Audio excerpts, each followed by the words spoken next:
हम लोग एक गांव में रहते थे।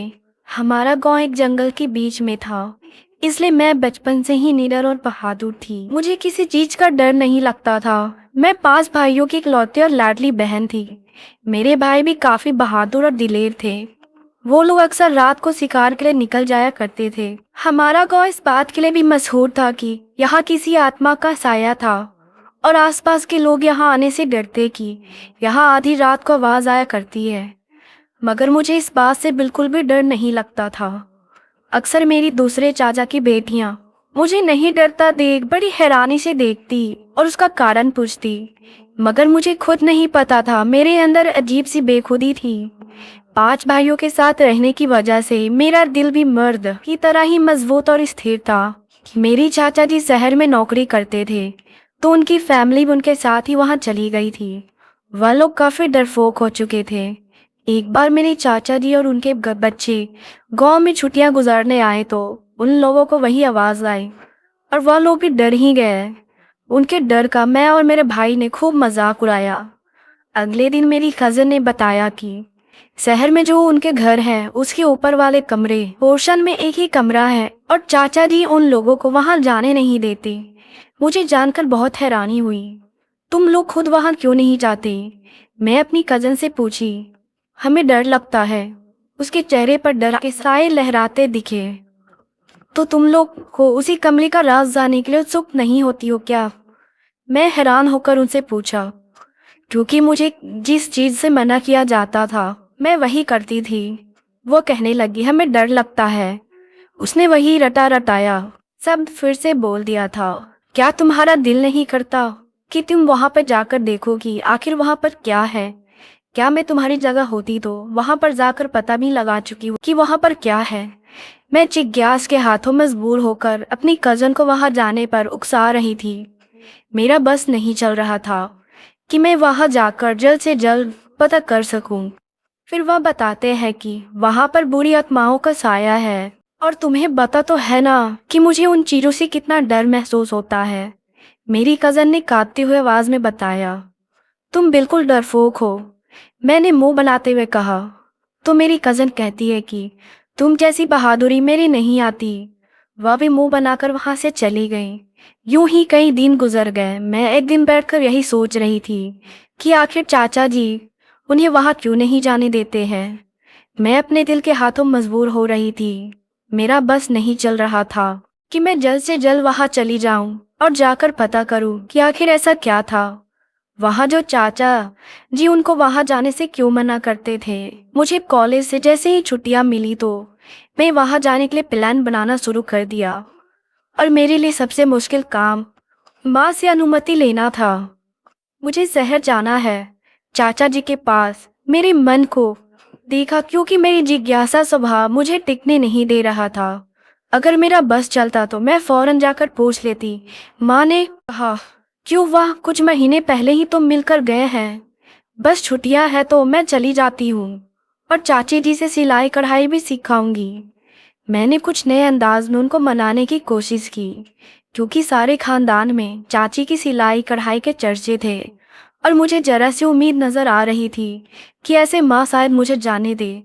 मगर यह मेरा वहम था। कोई ज़रूरत नहीं, यहाँ करीबी सिलाई कढ़ाई का सेंटर है, वहाँ चली जाना। मैंने सख्ती से कहा, माँ प्लीज, मैं कभी शहर नहीं गई। मेरा बहुत दिल करता है कि मैं शहर की जिंदगी देखूं। वहाँ की जिंदगी हमारी जिंदगी के मुकाबले में इतनी अच्छी होती है। मेरे घबराकर जज्बाती अंदाज में कहा। मैंने एक बार मना कर दिया तो इसकी यही मतलब है कि मुझे इस बात पर अब बहस नहीं करनी, क्योंकि उसे घर पर बुरी आत्मा का साया है। वैसे भी उनके घर बुरी आत्मा का साया। माँ गुस्से से बोलकर वहां से चली गई। मैं बस मुंह बसूर कर रह गई। मैं उनको कैसे बताती कि इसी वजह से तो मैं वहां जाना चाहती थी। एक हफ्ता गुजर तो गए। मेरी कजन का फोन आया और वह भी जिद करने लगी कि मैं उसके पास शहर आऊं। अब मेरा दिल भी वहां जाने के लिए और बेचैन हो रहा था।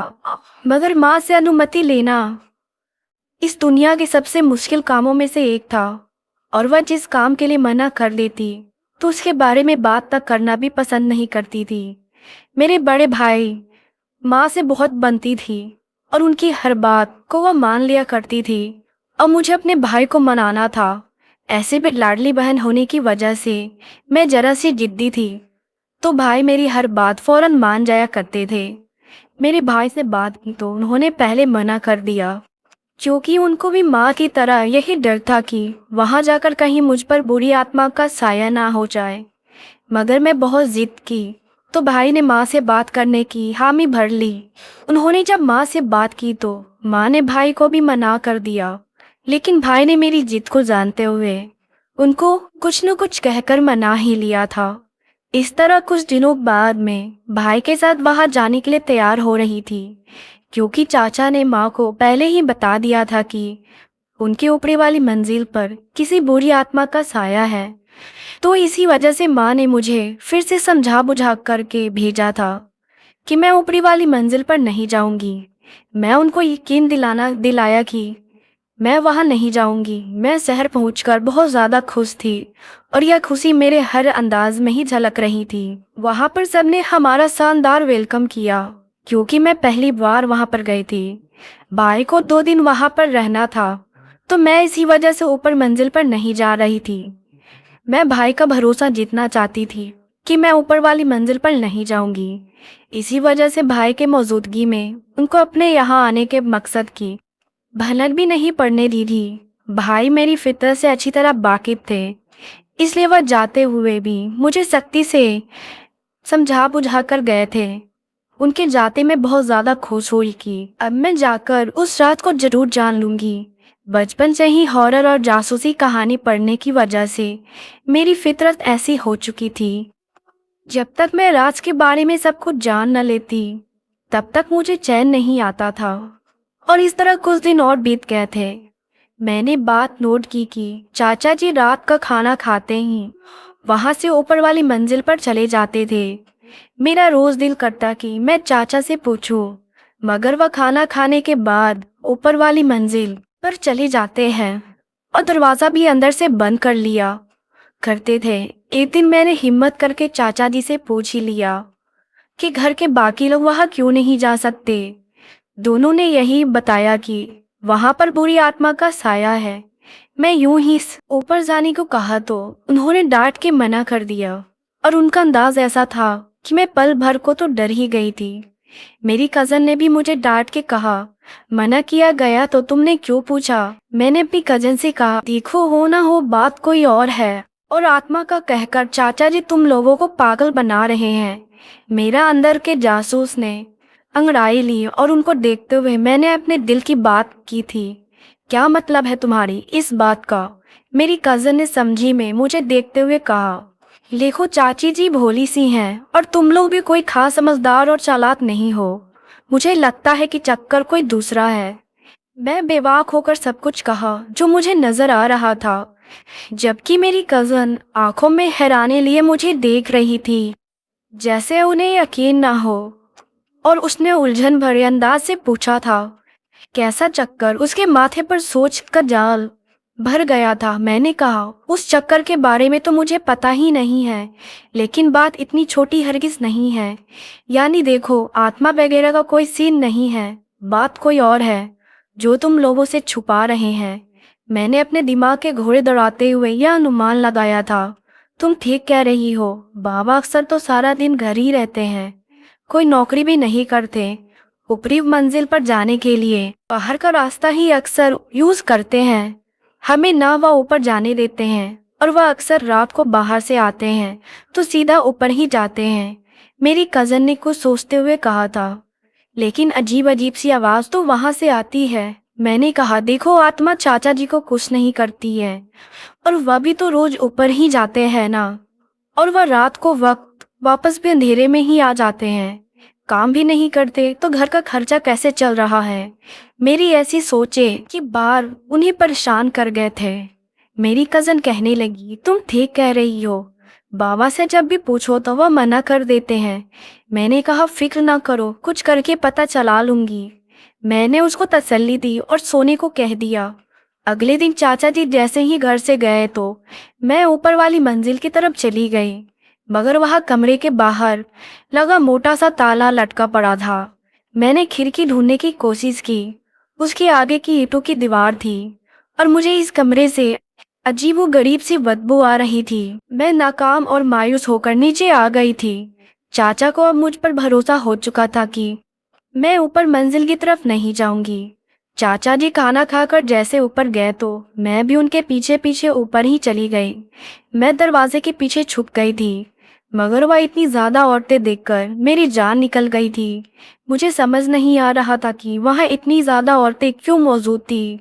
उसके बाद चाचा उनकी बातें सुनते रहे और दूर होने की वजह से उनकी बातें मुझे समझ में नहीं आ रही थी।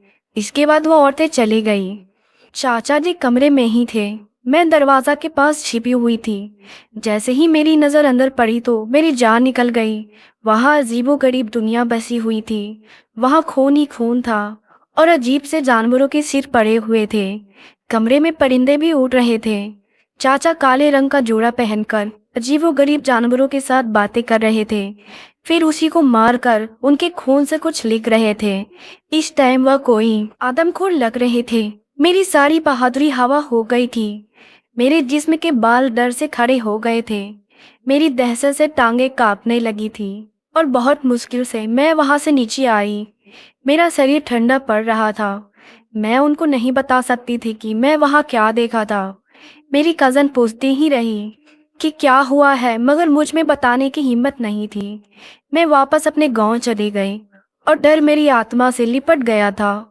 मैं चलते चलते डर जाया करती थी और फिर चिल्लाने लगती। मुझे पता ही नहीं चला कि कैसे डर मेरे दिल में बैठ गया। मुझे हर चीज से डर लगने लगा था। माँ को तो यही लगा कि मुझ पर आत्मा का साया हो चुका है, मगर उनको हकीकत नहीं पता था कि चाचा जी कैसे काम में शामिल हो चुके थे। मुझे अब सपने भी ऐसे ही आते थे। एक दिन भाई के बहुत फोर्स करने पर मैंने उनको सारी कहानी सुना दी और वह भी सुनकर दंग रह गए थे। मैं बहुत कोशिश करती कि मुझे वह दिन याद ना आए, लेकिन मैं जब आंखें बंद करती तो मेरी आंखों के सामने वही जंगली जानवर आ जाते और डर मेरी जान निकाल देता। मेरा बुखार उतरने का नाम ही नहीं लेता था। इसके बाद भाई मुझे अच्छे साइकोलॉजिस्ट के पास लेकर गए, मगर फिर भी मैं अपने जैसी बहादुर न रह सकी, क्योंकि इस अजीबोगरीब से राज ने मुझे कमज़ोर कर दिया था। फिर एक दिन मैं भाई के कमरे में जाने लगी तो वह किसी से कॉल पर बात कर रहा था। मैं दरवाजे के बाहर रुक गई। चाचा जी, उसे सब कुछ पता चल चुका है कि आप काला जादू करते हैं और लोगों को कैसे बेवकूफ़ बनाते हैं। वह बहुत डरी हुई है और मुझे डर है कि वह किसी को बता न दे। बता देगी तो हम सड़क पर आ जाएंगे। भाई की बात सुनकर मेरे पैरों तले से जमीन निकल गई। मैं सोच भी नहीं सकती थी मेरे भाई भी इसी काम में शामिल होंगे। मेरी आंखों के सामने राज खुलने के बाद अंधेरा छा गया और मैं मुंह के बल जमीन पर गिर गई। उसके बाद से मैं आज तक चुपचाप सी रहती हूँ। दोस्तों, यह थी हमारी आज की कहानी।